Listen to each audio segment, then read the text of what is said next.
जय हिंद विद्यार्थियों, प्यारे बच्चों, आप सभी का हमारे YouTube चैनल में स्वागत है। बच्चों, आज इस वीडियो में हम लोग देखने चल रहे हैं कि रेनॉल्ड संख्या क्या है। इस वीडियो में हम पूरी तरीके से समझने वाले हैं रेनॉल्ड संख्या के बारे में। आइए बच्चों, सबसे पहले हम लोग थोड़ा सा बेसिक समझते हैं। द्रवों का प्रवाह, types of flow of liquid, द्रवों के प्रवाह के प्रकार। द्रवों का प्रवाह पिछले वीडियो में भी हमने बता रखा है कि दो तरीके का होता है। एक होता है स्ट्रीम लाइन फ्लो, एक होता है धारा रेखीय प्रवाह,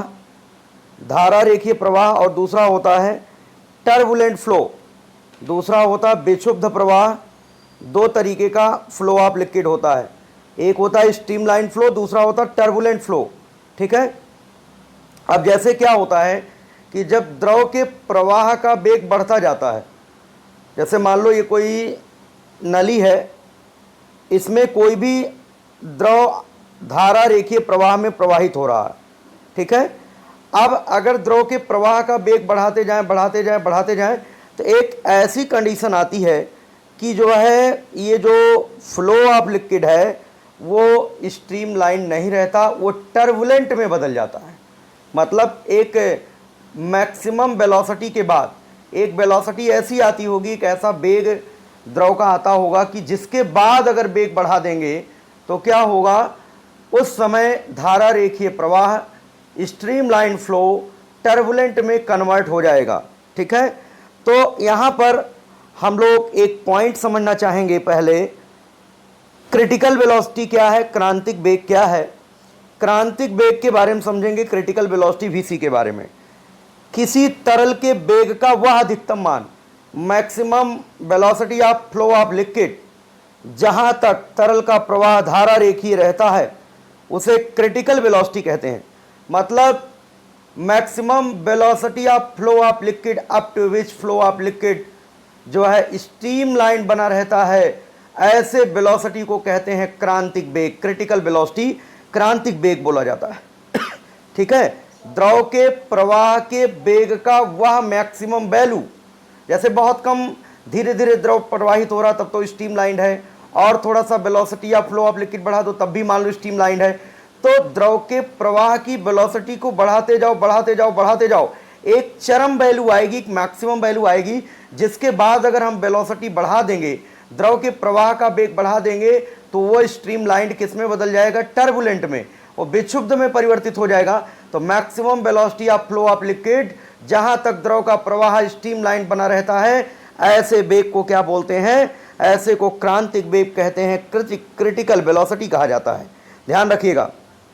अब अगला पॉइंट है, यदि किसी तरल के प्रवाह का वेग भी है, if velocity of flow of liquid is V, तो फॉर, ये क्वेश्चन पूछा जाता है ये वाला कि धारा रेखीय प्रवाह के लिए क्या होता है। तो धारा रेखीय प्रवाह कब तक बना रहेगा, जब द्रव के प्रवाह का वेग क्रांतिक वेग से कम अथवा क्रांतिक वेग के बराबर हो।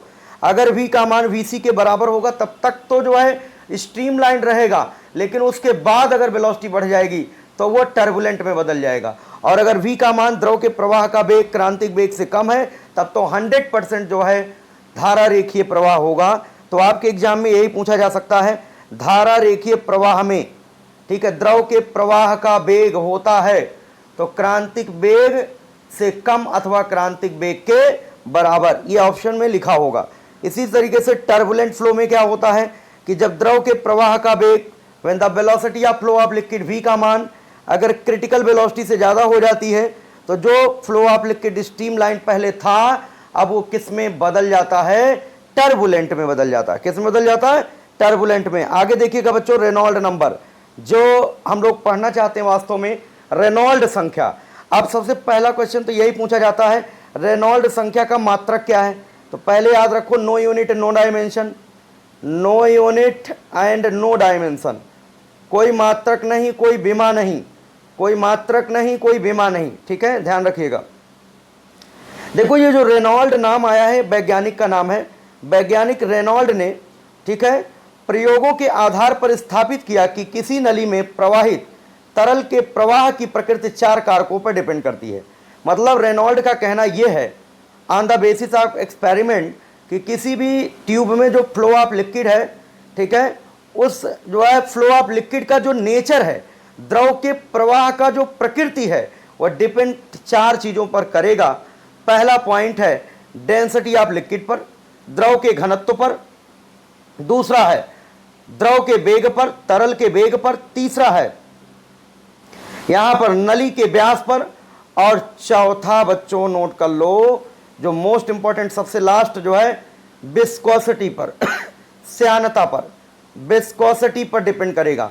तो कहने का मतलब रेनॉल्ड के अकॉर्डिंग किसी नली से प्रवाहित होने वाले द्रव, ठीक है, जो प्रवाहित होता है लिक्विड, उसके प्रवाह का जो नेचर है वो 4 फैक्टर उसको प्रभावित करते हैं।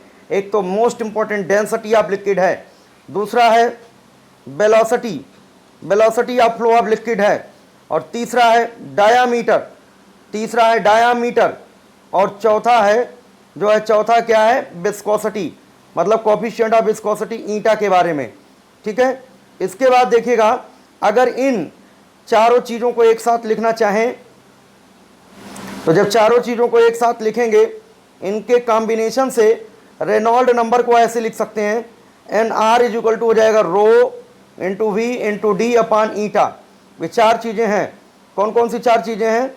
यहाँ पर रो मतलब डेंसिटी ऑफ लिक्विड, वी का मतलब द्रव के प्रवाह का वेग, डी का मतलब यहाँ पर डायामीटर ऑफ ट्यूब, और ईटा का मतलब विस्कोसिटी। तो यहाँ से रेनॉल्ड नंबर डिफाइन किया गया, एन आर का फार्मूला याद रखिएगा। ठीक है, आप देखो इससे संबंधित कौन कौन से सवाल जो एग्जाम में पूछे जाते हैं। यहाँ पर देखिएगा, रेनॉल्ड संख्या के बेसिस पर जो है nature of flow of liquid हम लोगों को बताना है। अगर एन आर का मान 2000 से कम है, less than 2000, when N R is less than 2000, अगर एन आर का मान 2000 से कम है तो 100% ध्यान रखना कि जो फ्लो ऑफ लिक्विड होगा, जो द्रव का प्रवाह होगा, उसका नेचर स्ट्रीम लाइन रहेगा। 100% ध्यान रखिएगा। जब एन आर का मान 2000 से कम होगा तो द्रव का प्रवाह कैसा रहेगा? धारा रेखीय रहेगा। इसी प्रकार से अगला है पॉइंट, अगर एन आर का मान 2000 से 3000 के बीच हो, 2000 से 3000 के बीच हो, तो तरल का प्रवाह क्या होगा? अनस्टेबल होगा। कभी वो स्ट्रीम लाइन में रहेगा तो कभी टर्बुलेंट में होगा, कभी स्ट्रीम लाइन में होगा तो कभी टर्बुलेंट में होगा। तो इस तरीके से जो है होता है अगर रेनॉल्ड संख्या का मान 2000 से 3000 के बीच है। इसी तरीके से नेक्स्ट है, ध्यान रखिएगा यहाँ पर, अगर एनआर का मान 3000 से ज़्यादा हो जाए तब तो 100% समझना कि फ्लो ऑफ लिक्विड का जो नेचर होगा वह टर्बुलेंट हो जाएगा। 100% ध्यान रखिएगा। ठीक है, तो अब देखो, अभी हमने आपको रेनॉल्ड नंबर के बारे में बताया है, एनआर के बारे में, कि एनआर 4 बातों पर डिपेंड करता है। वो चारों चीज़ों को हमने डिस्कस कर दिया। एनआर का मान कितना होना चाहिए स्ट्रीमलाइन फ्लो के लिए? 2000 से कम होना चाहिए, और अनस्टेबल फ्लो के लिए कभी स्ट्रीमलाइन तो कभी टर्बुलेंट, उसके लिए 2000 से 3000 के बीच होना चाहिए। अगर एनआर का मान 3000 से ज़्यादा है तो 100% वो टर्बुलेंट फ्लो हो जाएगा। ठीक है, अब देखो यहाँ से अगर हम लोग क्रिटिकल वेलोसिटी का फार्मूला लिखना चाहें तो क्रिटिकल वेलोसिटी का एक सूत्र याद रखिएगा, वीसी बराबर होता है ईटा, ईटा मतलब श्यानता गुणांक, और एनआर मतलब रेनॉल्ड संख्या, और ये आपका क्या है? Rho into D.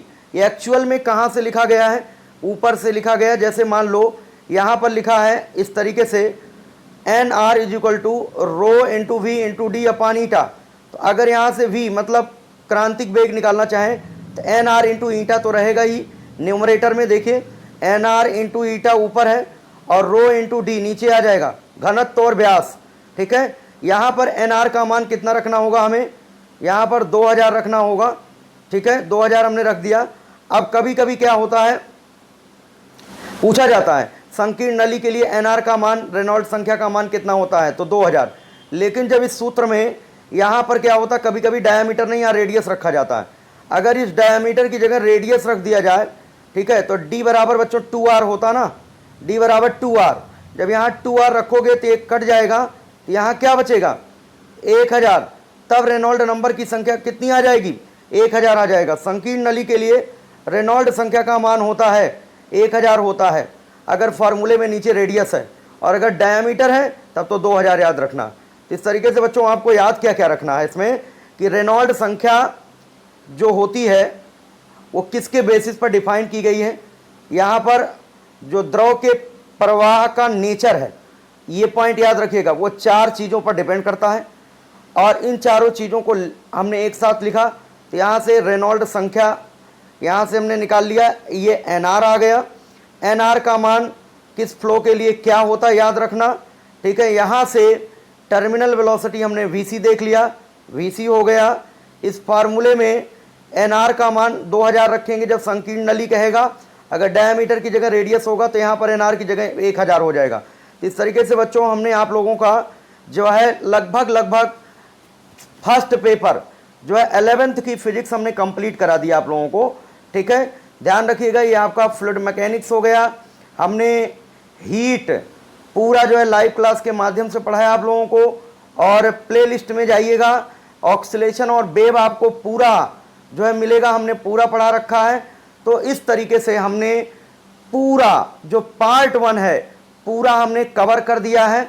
और सेकंड पेपर में काफ़ी कुछ हमने करा रखा है, बस केवल इलेक्ट्रोस्टैटिक्स और करंट इलेक्ट्रिसिटी के जो है कुछ प्रश्नों का अभ्यास हम लोगों को करना है, और हमारा कोर्स लगभग यूट्यूब चैनल पर ख़त्म होने वाला है, ठीक है। लगभग पेपर 1 तो बहुत अच्छे तरीके से हमने करा दिया है। पेपर 2 में हमने आप लोगों को मैग्नेटिज्म और मॉडर्न फिजिक्स बहुत सारी चीज़ें करा दिया है। सेमीकंडक्टर इलेक्ट्रॉनिक्स सबके हमने सीरीज में वीडियोज बना रखे हैं, और जो क्वेश्चन कम है यूट्यूब चैनल पर वो इलेक्ट्रोस्टैटिक्स और इलेक्ट्रोडायनेमिक्स, ये 2 टॉपिक आप लोगों को अच्छे से हमें कराना है। बच्चों जल्दी जो है हम लाइव क्लास अरेंज करके जो है आपसे मिलेंगे, ठीक है। बहुत जल्द ही आपको लाइव क्लास की सूचना मिल जाएगी। तो इलेक्ट्रोस्टैटिक्स हम लोग पढ़ना शुरू करेंगे लाइव क्लास के माध्यम से। पहले थोड़ा हम लोग कॉन्सेप्ट सीखेंगे, इसके बाद फिर हम अपने टेस्ट सीरीज को कंटिन्यू करेंगे, ठीक है बच्चों। इस तरीके से आप सभी लोग जो नए जुड़े हो ध्यान रखें, काफ़ी कुछ 95% हमने कोर्स कवर करा रखा है, उन सभी को जो है आप रिवाइज करते रहिए। और इलेक्ट्रोस्टैटिक्स और इलेक्ट्रोडायनेमिक्स जो भी आगे सेकंड पेपर की सीरीज चलेगी, ध्यान रखिएगा। अब जो है ये तो पेपर 1 की सीरीज थी, जो टेस्ट चल रहे थे फिजिक्स पार्ट 1 11th की फिजिक्स थी। अब हम लोग टेस्ट सीरीज स्टार्ट करेंगे, जो है टेस्ट 1 टेस्ट 2 टेस्ट 3 से वो स्टार्ट होगा हमारा जो है सेकंड पेपर के लिए। उसके लिए पहले हम आप लोगों को लाइव क्लास देंगे, फिर सारी जानकारी लाइव क्लास के माध्यम से आपको दी जाएगी। सभी लोग टेलीग्राम चैनल को ज्वाइन कर लें, ठीक है। जिन्होंने जो है अभी सब्सक्राइब नहीं किया, जो हमारा वीडियो देख रहे हैं सब्सक्राइब कर लें, क्योंकि अब हम सेकंड पेपर की ओर जो है चलने वाले हैं। सेकंड पेपर बहुत ही इंपॉर्टेंट है आपके एग्जाम के लिए। तो मिलते हैं बच्चों जो है लाइव क्लास में अब। धन्यवाद।